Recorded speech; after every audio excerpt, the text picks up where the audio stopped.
Mr. Deputy Chairman, it is unfortunate that such a legislation is brought at the fag end of the session, and I can tell you that in 1953, on an amending bill, I argued those very points on which the Amending Act of 1956 was subsequently brought, and also this amending bill is now brought.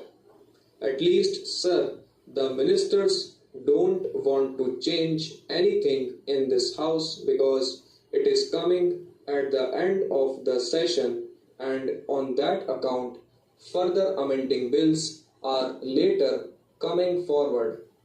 It is because they are not understanding our viewpoint. Now, sir, the intention of government was quite clear in 1953 in the matter of transfers and closures and all that.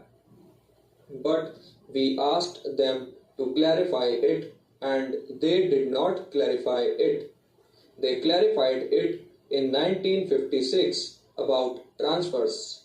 Our main aim or our main intention is that no workman should suffer for want of work, but if he is given another job, if we give him other work on the same conditions by transfer of service, he would not suffer for want of work. That point was rejected in 1953 and the amending bill was brought in 1956. Now, sir, about closures. Closures are of two types. If there be accumulation of stocks or financial difficulties, the concerns will reopen.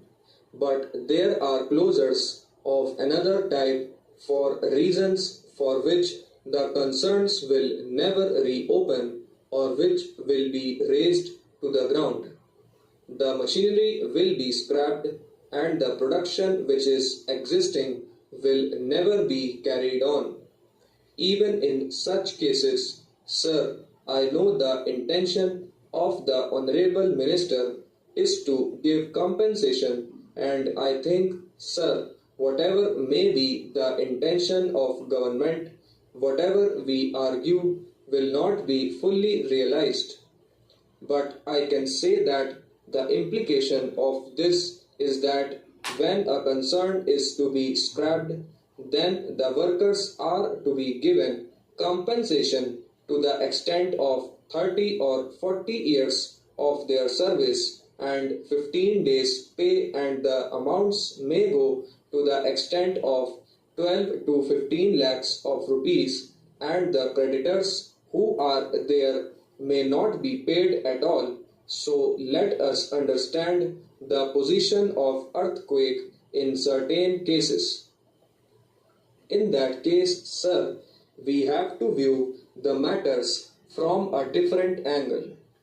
Whether we view or do not view it from that angle, I think it is for the Honorable Minister to examine, especially because he is also the Minister for Planning and he is also responsible for the industrial development of the country.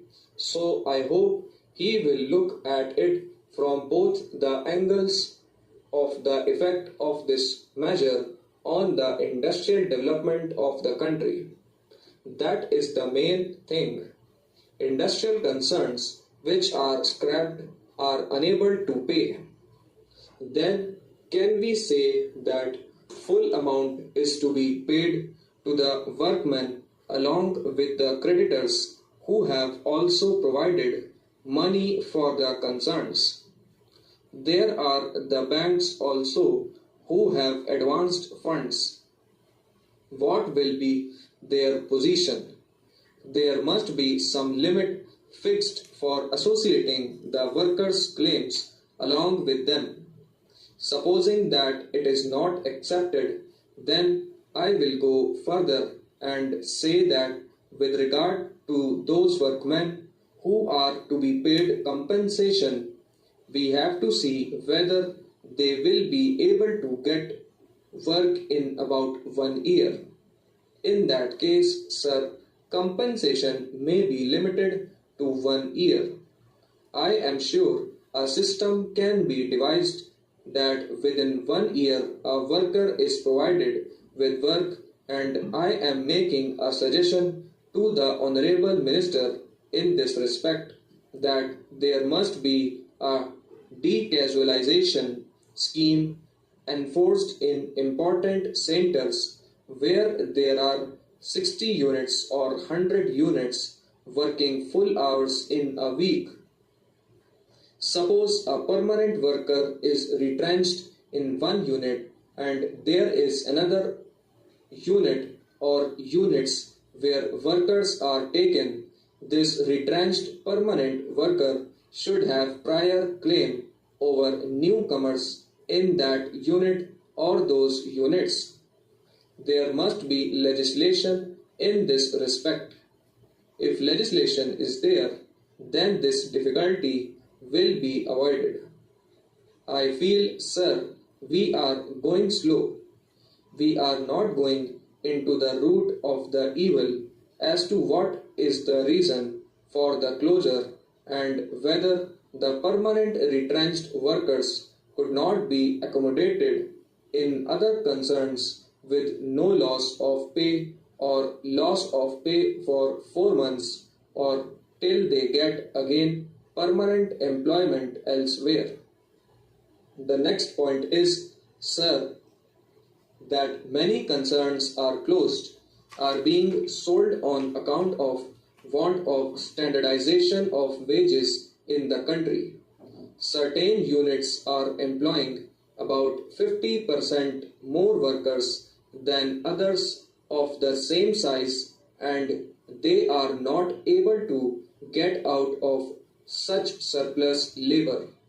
Sir, all the trade unions are also responsible for such things. Surplus labor is in some concerns.